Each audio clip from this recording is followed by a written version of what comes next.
Shalom sa inyong lahat. Sinasaliksik ninyo ang kasulatan sapagkat iniisip ninyo na sa pamagitan ng mga ito'y magkakaroon kayo ng buhay na walang hanggan. Ang mga ito ay nagpapatotoo tungkol sa akin. Subalit, ayaw ninyong lumapit sa akin upang magkaroon kayo ng buhay. 1:5:39 at 40. Welcome po sa Good and Faithful channel dito sa YouTube. Dalayan kong maging pagpapala sa inyo ito tuwing ikaw ay magbubukas at manunod. Ang pangunahing mapapanood mo ay ang pagtatalakay ng lingguhang pag-aaral ng salita ng Diyos. Darating ang araw na madaragdagan ito ng mga serye ng pag-aaral sa ibang paksa tungkol sa pagiging katiwala ng Diyos. Bubulagin ka nito sa katotohanan. Mga tema sa Ebanghelyo ni Juan. Bago tayo pumalaot ay manalangin mo tayo. At ang ating panalangin ay mula sa awit 25:4 at 5. Ipaalam mo sa amin ang iyong mga daan, o Panginoon. Ituro mo sa amin ang iyong mga landas. Akayin mo kami sa iyong katotohanan. Kami iyong turuan, sapagkat ikaw ang Diyos ng aming kaligtasan at sa iyo'y naghihintay kami ng buong araw. Amen. Ang Ebanghelyo ni Juan ay salita ng Diyos na nagpaparating sa atin sa pamamagitan ng apostol. Si Juan ay isa lamang sa nahandang instrumentong ginamit ng banal na espiritu upang iparating ang maraming mahalagang tema. Ang salita o logos, liwanag, tinapay, tubig, ang banal na espiritu, pagiging isa, mga tanda, matotoo, at propesiya. Ang mga temang ito'y kapwa pinatitindi at nililiwanagan ang isa't isa sa buong Ebanghelyo. Unang leksyon, mga tanda na nagtuturo ng daan. Ating susing talata ay Juan 20:30 at 31. Gumawa si Jesus ng marami pang ibang tanda sa harapan ng kanyang mga alagad na hindi naisulat sa aklat na ito. Ngunit ang mga ito ay sinulat upang kayo'y sumampalataya na si Jesus ang Kristo, ang anak ng Diyos, at sa pagsampalataya ay magkaroon kayo ng buhay sa kanyang pangalan.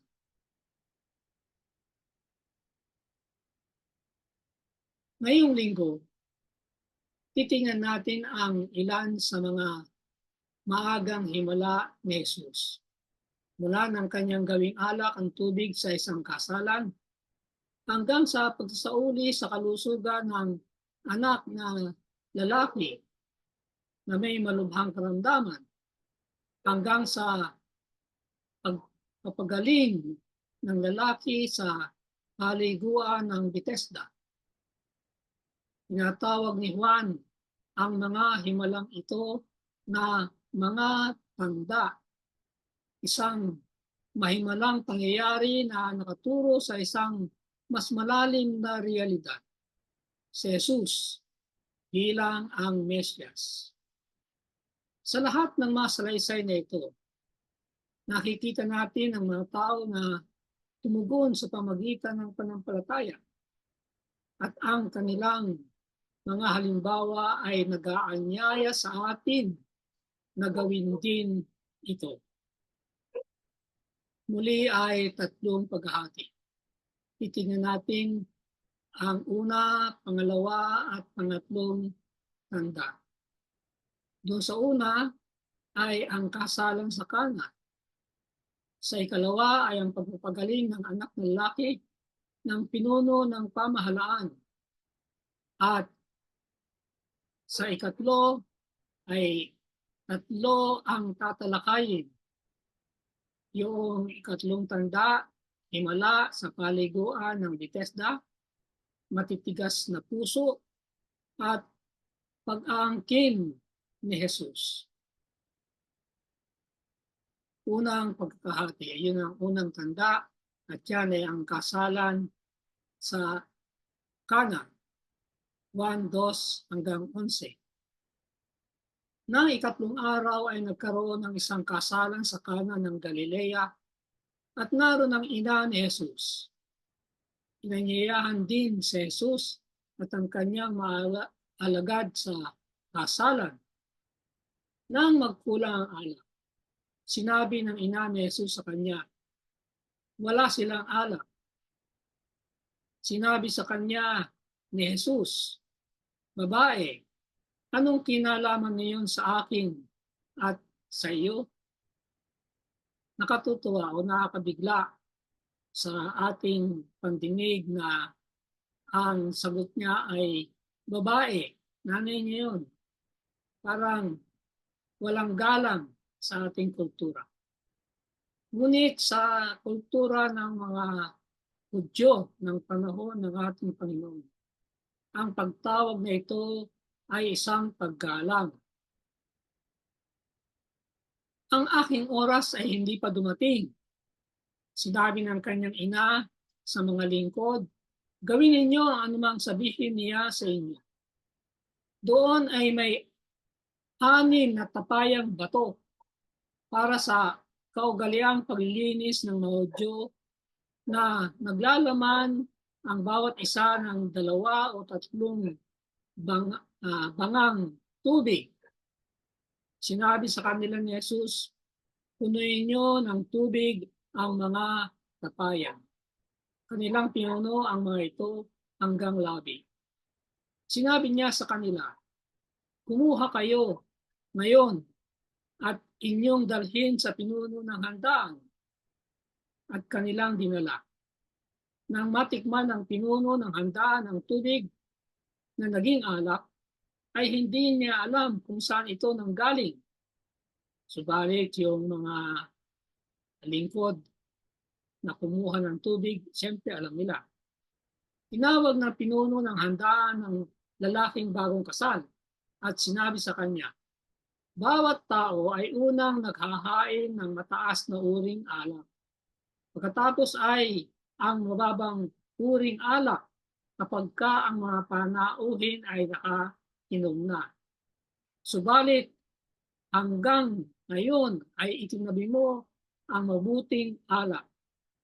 Ibig lang sabihin ay superior yung ginawang alak ng Panginoong Jesus. Ginawa ito ni Jesus ang una sa kanyang mga tanda. At kagaya ng nakita na natin, ay 3 tanda ang titignan natin ngayon.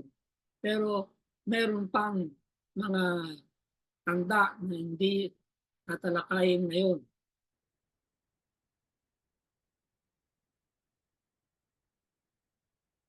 At sumampalataya sa kanya ang kanyang mga alagad. Nakikitang ginaganap ni Jesus ang himala ng pagbabago ng tubig sa alak ay nagbigay ng katunayang pabor sa kapasyahan ng mga alagad na sumunod kay Jesus. Paanong ito'y hindi naging isang makapangyarihang tanda na tumuturo sa kanya bilang isang nagmula sa Diyos? Malamang na hindi pa sila handa na maunawaan siya ay Diyos. Si Moises at ang tubig sa Ehipto. Anong kinalaman nito? Nakikita natin na Ito ay ah, mayroong kahulugan na humahanay sa kahulugan sa tubig sa Kana. Inilabas ni Moises ang Israel mula sa Ehipto sa pamagitan ng maraming mga tanda at kababalaghan. Tanda, tanda rin yun sa Kanaan. Siya ang ginamit ng Diyos upang palayain ang Israel mula sa mga taga-Ehipto. Siya sa isang kaisipan ay kanilang tagapagligtas. Si Moises ay isang paglalarawan ng kaligtasan na kay Kristo Jesus. Nagpropesiya ang Diyos sa pamamagitan ni Moises na darating ang isang propeta na katulad ni Moises. Ang propetang iyon ay si Jesus. At sa Juan 2, ginanap ni Jesus ang kanyang unang tanda na mismong nagtuturong pabalik sa pagpapalaya ng mga anak ni Israel mula sa Ehipto. Yun ang sinasabi ko na may paralisin itong tubig sa Ehipto at ang tubig sa Kana. Ang ilog Nilo ay isang pinakamahalagang pagkukunan at isang Diyos para sa mga taga-Ehipto. Isa sa mga salot ay nakatuon sa ilog. Ang pagbabago ng tubig nito na naging dugo. Si Jesus at ang tubig sa Kana. Sa Kana, ginampanan ni Jesus ang isang katulad na himala, ngunit sa halip na gawing dugo ang tubig, ginawa niya itong alak.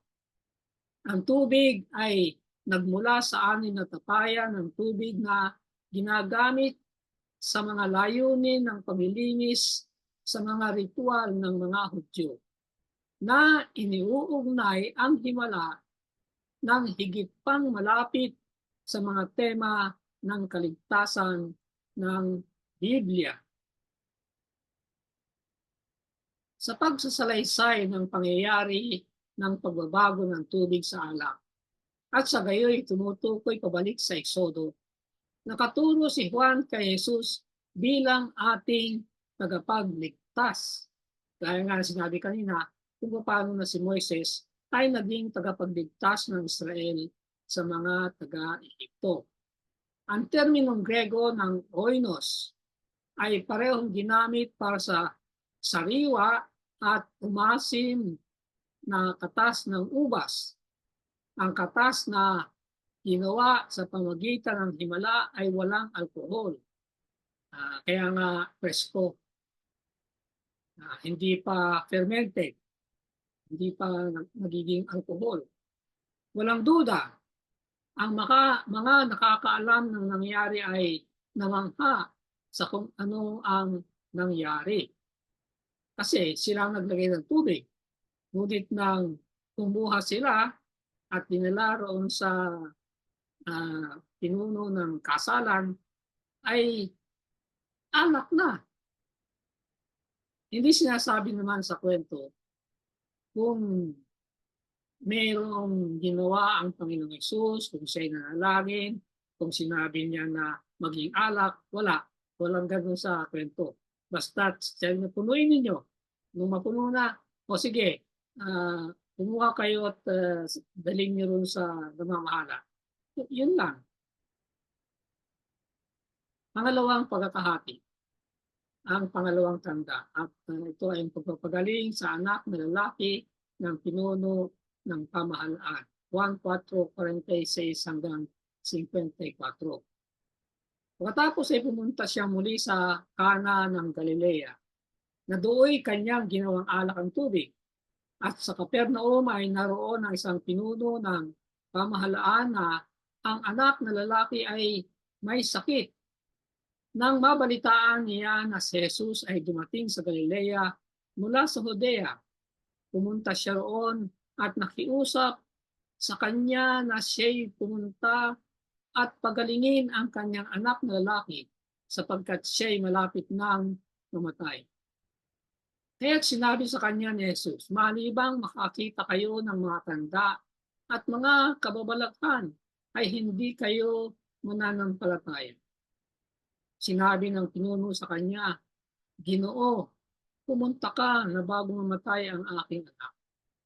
Sinabi sa kanya ni Jesus, humayo ka na, ang anak mo ay mabubuhay. Pinaniwalaan ng lalaki ang salitang sinabi sa kanya ni Jesus at siya'y humayo sa kanyang lakad. Habang siya'y papunta, sinalubong siya ng kanyang mga alipin na nagsasabing ang kanyang anak ay ligtas na. Kaya itinanong niya sa kanila kung anong oras na siya'y nagsimulang gumaling. At sinabi nila sa kanya kahapon ng ika-1 ng hapon na walang siya ng lagnat. Kaya't nalaman ng ama na sa oras na iyon ay sinabi sa kanya ni Jesus, ang anak mo ay mabubuhay. Kaya't siya'y sumampalataya at ang kanyang buong sambahayan. Ito ang ikalawang tanda na ginawa ni Jesus pagkatapos na siya'y mula sa Judea. Sa pagbibigay ng salaysay ng pangalawang tanda na ginawa ni Jesus sa Galilea, nakaturo si Juan pabalik sa unang tanda sa kasalan ng Kana. Merong relasyon ito. Parang sinasabi ni Juan, ang mga tanda na ginawa ni Jesus ay tutulong sa iyo na makita kung sino siya. Unang tugon sa pagsusumamo ng pinuno ng pamahalaan. Ang tugon ni Jesus ay maaaring parang malupit. Ang sabi niya, malibang kayo ay nakakita ng tanda ng mga kababalaghan, hindi kayo mananampalataya. Parang sumbat Gayunman, itong opisyal ay ginawa ang pagpapagaling ng kanyang anak na lalaki na pamantayan para sa pananampalataya kay Jesus. Nabasa ni Jesus ang kanyang puso at itinuro ang spiritual na karamdaman na higit na malalim kaysa sa karamdamang nagbabanta sa buhay ng kanyang anak. Kaya pala ganon ang tugon ng ating Panginoon. Basa niya, yung palang paghiling niya ng pagpapagaling ng anak ay may kasamang panukat. Pamantayan sabi. Kung siya nga, ngunit nang sabihin sa kanya, yung tugon ng Panginoon sa kanya, ay nakita niya ang kanyang kamali. Nakita niya na ang sabi rito, malalim kaysa sa karamdamang nagbabanta sa buhay ng kanyang anak. Meron siyang espiritual na karamdaman. At ang espiritual na karamdaman niya ay maaring ikamatay ng kanyang anak pagkat kulang o walang pananampalataya.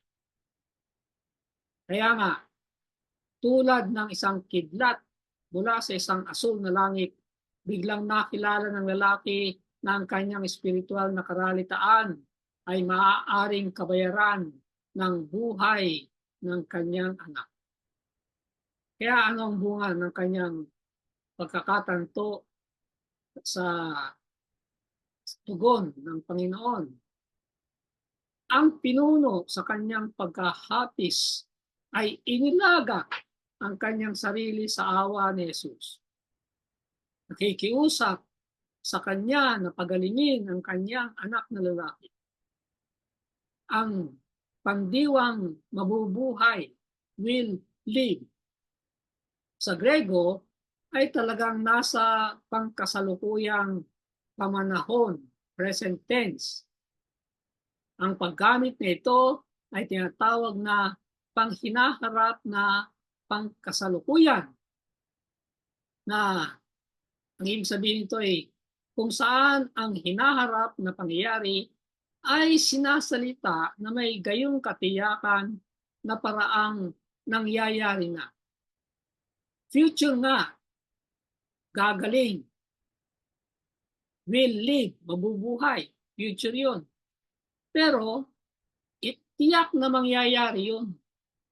Tiyak na mangyayari. Kaya nga, parang nangyari na.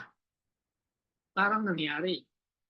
Parang yung sinasabi sa atin ng Biblia na pag humingi tayo sa Panginoon, manampalataya tayo na yung hinihingi natin, bagamat hindi pa natin tiyatanggap, ay naibigay na.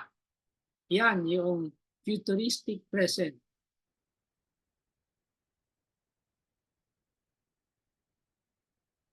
Ang sabi dito, ang lalaki ay hindi nagmamadaling umuwi. Kinabukasan pa siya dumating. Pero kung titingnan natin sa mapa, yung kanyang uuwian, ay talagang malayo. Hindi kakayanin ng hindi malapit kaya maglalakad lang siya. Kaya kinabukasan pa talaga siya nakarating. Naniniwala kay Jesus nakarating siya sa tahanan kinabukasan. Nasumpungan na eksakto ng sinabi ni Jesus ang mga salitang yon, ang lagnat ng kanyang anak ay nawala. Anumang napakamakapangyarihang dahilan upang manampalataya kay Jesus. At yun ang nangyari. Ang mga himala at ng kanilang sarili ay hindi nagpapatunay na si Jesus ang Mesyas. Ang iba ay nagsasagawa ng mga himala. Ang ilan ay mga tunay na propeta. Ang iba ay huwad. Pinapakita lamang na ang mga himala ang pag-iral ng sobrenatural. Hindi natural eh. Higit sa natural, kaya nga himala. Sa kanila, hindi nangangahulugan na tiyak na ang Diyos ang gumagawa sa kanila. Makakagawa ng himala sa Satanas. Kung sa salitang himala, ang pakahulugan natin ay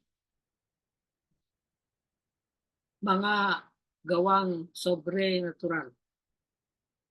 Supernatural, beyond natural. Yun ang ibig sabihin yan. Si Satanas ay nakakagawa rin ng sobrenatural. Yan. Kaya nga, ang sinasabi lang dito ay ganito. Hindi sapagkat himala, Diyos ang gumawa. May makakagawa rin ng mga himala na hindi ang Diyos. Si Satanas nakakagawa. Hindi ba nakita na may mga pagpapagaling na hindi naman galing sa Diyos. Sinasabi nilang galing sa Diyos, pero hindi pagpapagaling na galing sa Diyos. Sapagkat merong akong nabasa, si Satanas ay pwedeng magbigay ng sakit. Ang halimbawa niya na si Job. Pagkatapos niyang magbigay ng sakit, ay pwede rin niyang tanggalin yung sakit. Tapos ay ang tingin ng tao, himala mula sa Diyos. Pangatlong pagkakahati. Pangatlong tanda. At ang unang pagtatalakay, himala sa paliguan sa Bethesda. Juan 5:1. Pagkaraan ito ay nagkaroon ng pista ng mga Hudyo at umahon si Jesus patungo sa Jerusalem. Sa Jerusalem nga ay may isang tipunan ng tubig sa tabi ng pintuan ng mga tupa na sa wikang Hebrew ay tinatawag na Bethsatha na may 5 purtiko. Ang mga ito ay Sa mga ito ay nakahiga ang maraming may sakit, bulag, pilay, at mga lumpo. Sapagkat lumulusong ang isang anghel ng Panginoon sa mga tanging panahon sa tipunan ng tubig at kinakalawkaw ang tubig. At ang unang manaog sa tipunan ng tubig pagkatapos na makalawkaw ang tubig ay gumagaling sa anumang sakit na dinaramdam. Naroon ang isang lalaki na may 38 taon nang may sakit. Nang makita ni Jesus na siya'y nakahiga at nalamang siya'y matagal nang may sakit, ay sinabi niya sa kanya, "Ibig mo bang gumaling?" Sumagot sa kanya ang lalaking may sakit, "Ginoo, walang taong maglusong sa akin sa tipunan ng tubig kapag kinakalawkaw ang tubig. At samantalang ako'y lumalapit, ay nakalusong na muna ang iba bago ako." Sinabi sa kanya ni Jesus, "Bumangon ka, buhatin mo ang higaan at lumakad ka." At kaagad gumaling ang lalaki. Binuhat ang kanya higaan at lumakad. Noon nga'y araw ng Sabat.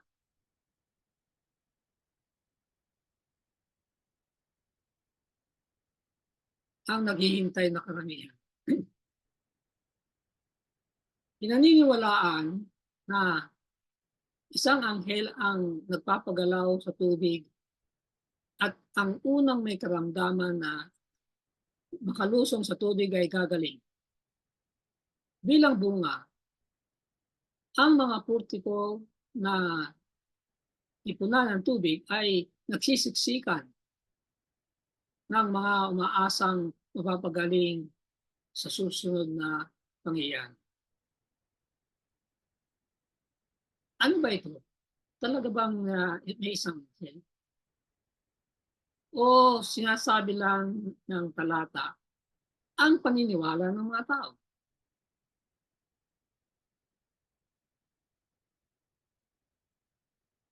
Bakit bakit kung ang ah, pagpapagaling ng Diyos ay sa pamamagitan ng anghel na ginagalaw ang tubig, bakit unahan? Bakit hindi na pag ginalaw ang tubig, lahat ng susulong o pupunta ron habang gumagalaw ang tubig ay gagaling? O hindi ito ang paraan ng Diyos? Kaya lang, ito ang paniniwala ng tao. Kinekwento lang ni Juan yung ah, nangyari ayon sa paniniwala. Ang lahat ng mga taong ito, ang iba ay tiyak na talagang may karamdaman. Naghihintay ng naghihintay para sa kagalingang tiyak na hindi darating. Kaya nga, ang laking oportunidad para sa Panginoong Jesus. Pagamat hindi sinasabi ng Biblia na nagpagaling siya doon sa lugar na yun. Alam naman natin na ang Panginoong Jesus, pagka maraming may sakit ay nagpapagaling. Ibig din sabihin ay ito lang lalaking pinagaling niya, tapos umalis na siya. Iniwan na yung ibang napakaraming may karamdaman doon.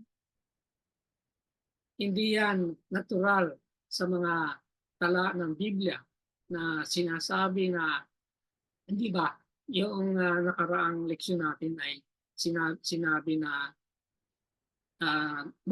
maghapon siya nagpapagaling, inaabot pa siya ng gabi. Hindi na nga nakakain. Kaya nga, nung malaman ng kanyang mga kapatid, ay pinuntahan siya. Kasi sumusobra na. Ganon. Kung ganon ang pagpapagaling niya, malamang na marami siyang pinagaling sa dakong yun noong panahong dumating siya sa lugar.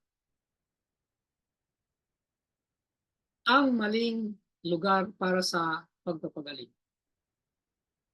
Dahil ang bawat isa sa titunan ng tubig ay malinaw na nagnanais na gumaling, bakit tinanong ni Jesus ang paralitiko kung nais niyang gumaling? Bakit, bakit nga naman tatanungin mo? Kaya nga nandun yung tao eh. Kaya lahat ng tao nandun eh, naghahanap ng pagpagaling eh.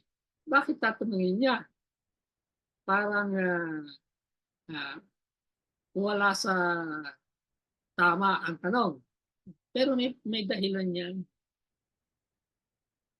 May dahilan.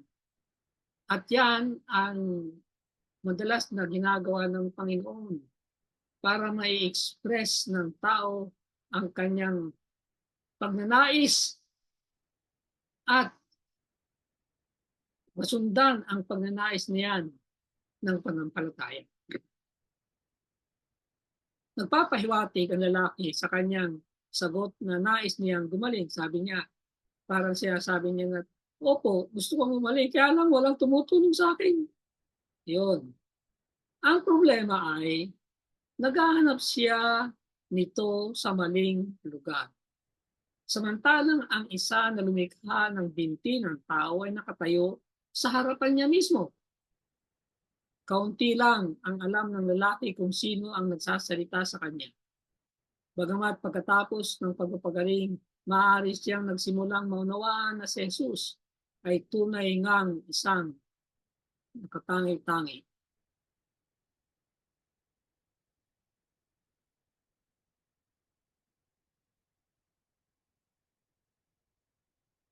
Ang panampalataya ay nangahawakan sa salita ng Diyos. Hindi hinihingi ni Jesus dito sa nagturo sa na manampalataya sa Kanya. Wala siyang sinabing ganun.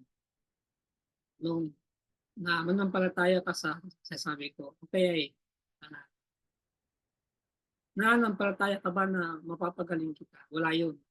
Sinabi lang niya, tumindig ka, buhatin mo ang iyong higaan at lumakad ka. Ngunit, ang panampalataya ng lalaki ay humawak sa salitang iyon. Bawat ugat ng kalamnan ay nangatal na may bagong buhay. At nakapagpapalusog na kilos ay dumating sa kanya sa kanyang mga baldadong biyas. Walang duda, itinakda niya ang kanyang kalooban upang sundin ang utos ni Kristo. At lahat ng kanyang kalamnan ay tumugon sa kanyang kalooban. Lumukso ang kanyang mata. Nasumpungan niya ang sarili na isang aktibong tao.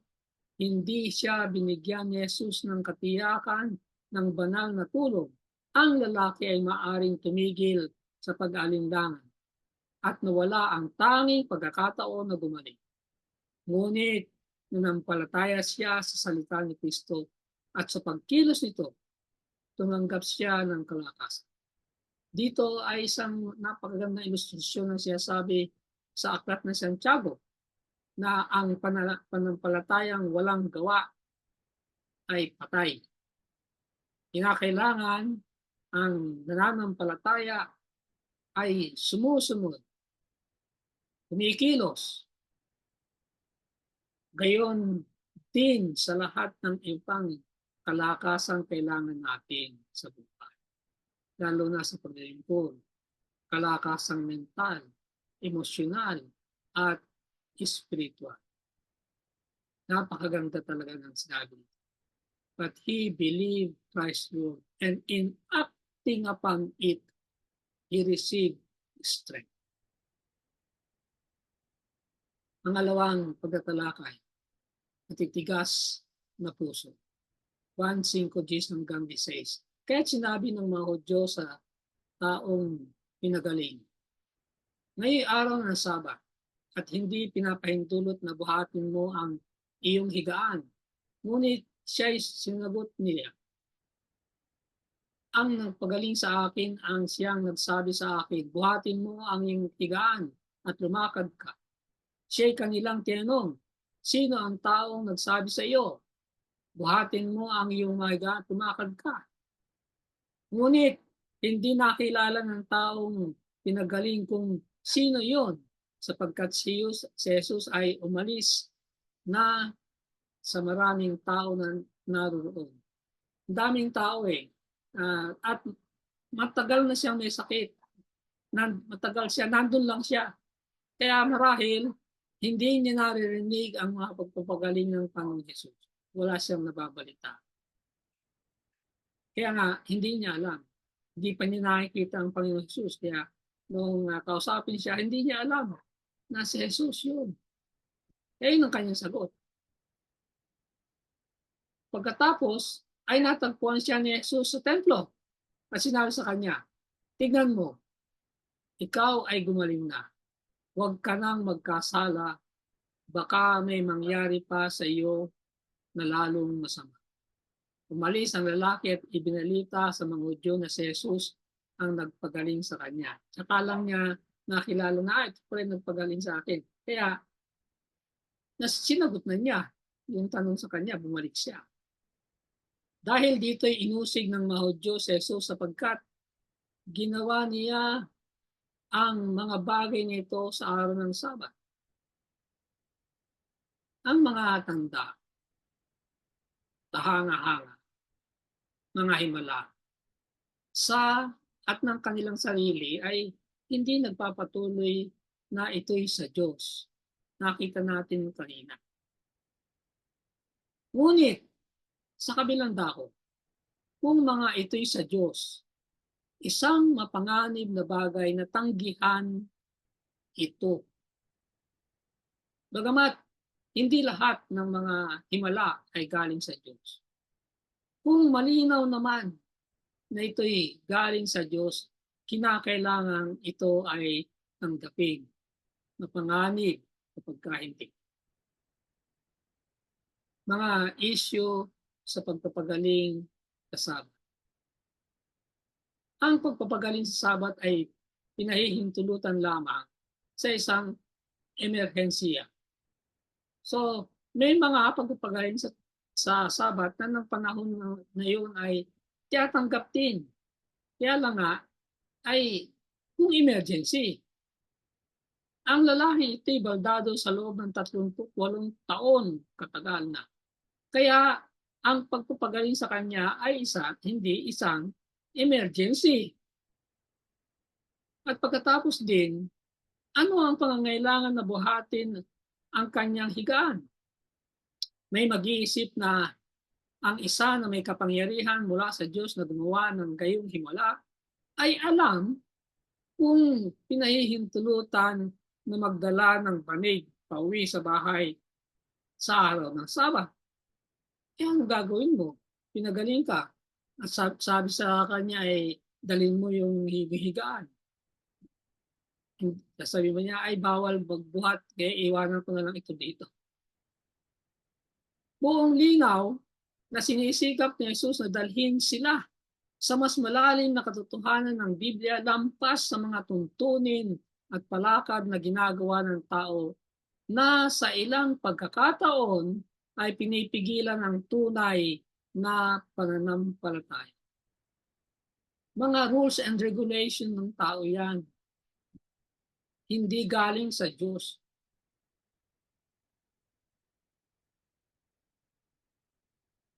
Lalaking pinanganak na bulag at spiritual na pagkabulag.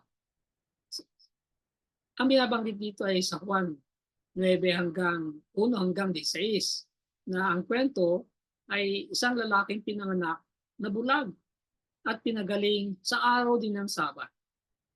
Ito'y nagtuturo tungkol sa kung paanong naging spiritual na matigas ang tao anuman ang ebidensya.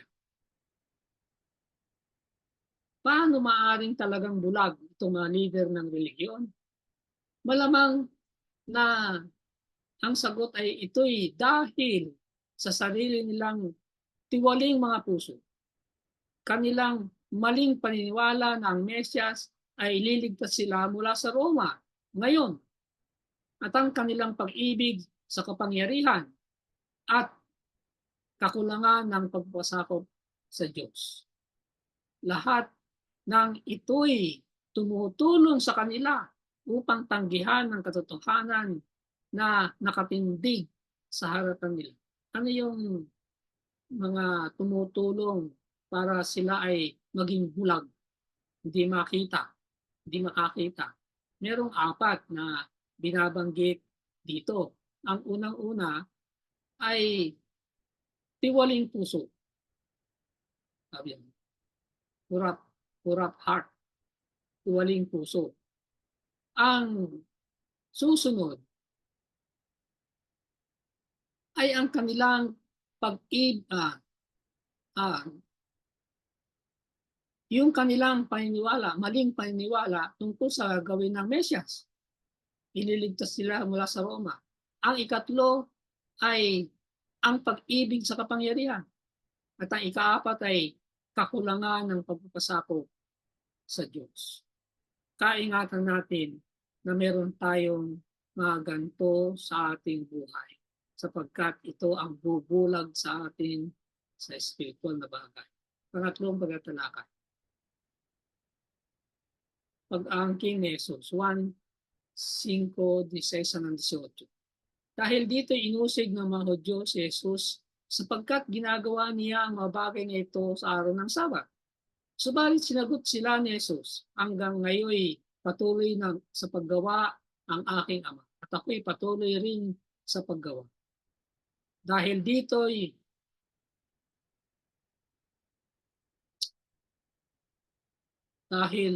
dito ay lalong pinagsikapan ng mga Hudyo na siya'y patayin sapagkat hindi lamang nilabag niya ang araw ng Sabat, kundi tinatawag din niya ang kanyang sariling ama ang Diyos at ginawa ang sarili niya kapantay ang Diyos.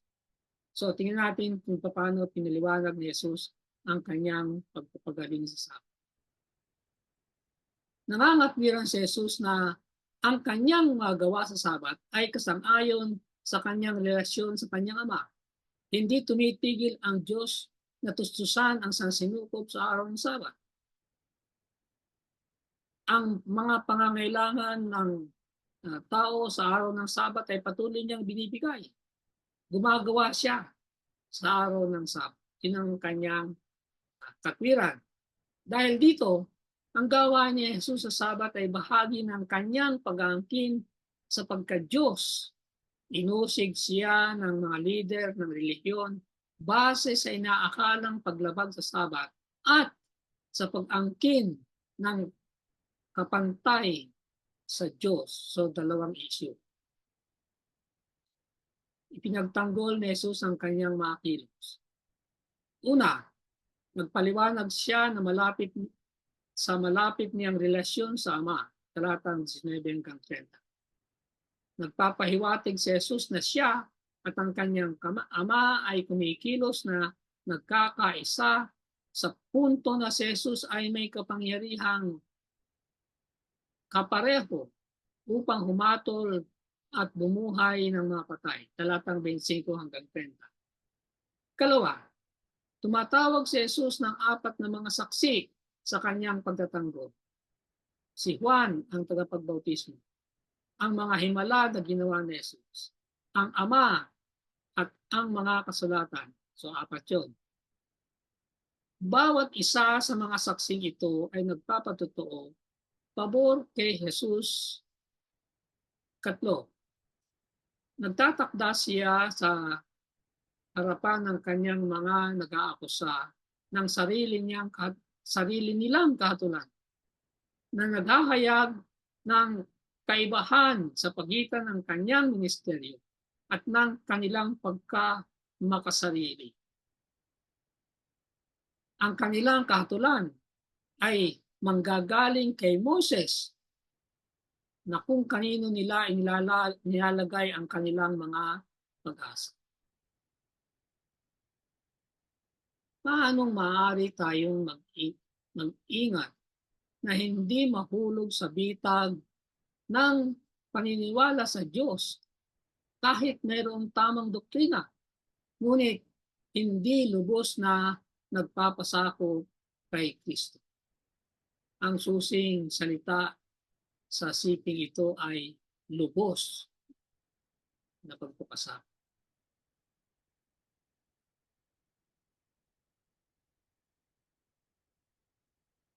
Huling salita. Walang ibinigay si Jesus na katiyakan ng banal na tulong. Ngunit siya'y naniwala sa salita ni Kristo at sa pagsunod dito ay tumanggap siya ng kalakasan. Ito yung tungkol sa paralitiko sa Bethesda. Sa pamagitan ng kaparehong pananampalataya ay maaari tayong tumanggap ng kagalingang espiritual. Sa pamagitan ng kasalanan ay napahiwalay tayo mula sa buhay ng Diyos. Ang ating mga kaluluwa ay naging paralisado. Ang tagapagligtas ay nagsasabing may pagkagiliw at kahabag. Nais mo bang gumaling? Inuutusan kaniyang bumangon sa kalusugan at kapayapaan. Manampalataya ka sa kanyang salita at ito'y matutupad. Amen at amen. Ang dalangin ko para sa iyo. Sa ngalan ng ating Panginoon Hesus, ang dakilang manggagamot, dalangin kong sa pamagitan ng katulad na panampalataya ng paralitiko sa tipunan ng tubig sa Bethesda, ay tanggapin mo ang espiritual na pagpapagaling. Amen. Sumayin niyo ang Good and Faithful channel dito sa YouTube. Ako'y patuloy na nagpapasalamat sa mga taong tumutulong na makarating ito sa kaalaman ng marami pa. Pagparain ko kayo ng Panginoon. Malaki ang iyong magiging bahagi sa ministeryong ito kung ikaw ay magsusubscribe, kung hindi pa. At kung naging pagpapala ito sa iyo ay mag-share at mag-like. I-click na rin ang notification bell upang kaagad ay malaman mo kapag may bagong video. Ang PowerPoint presentation ay may download mo rin mula sa aking Facebook account. Maraming salamat. Magkita tayo sa susunod na linggo.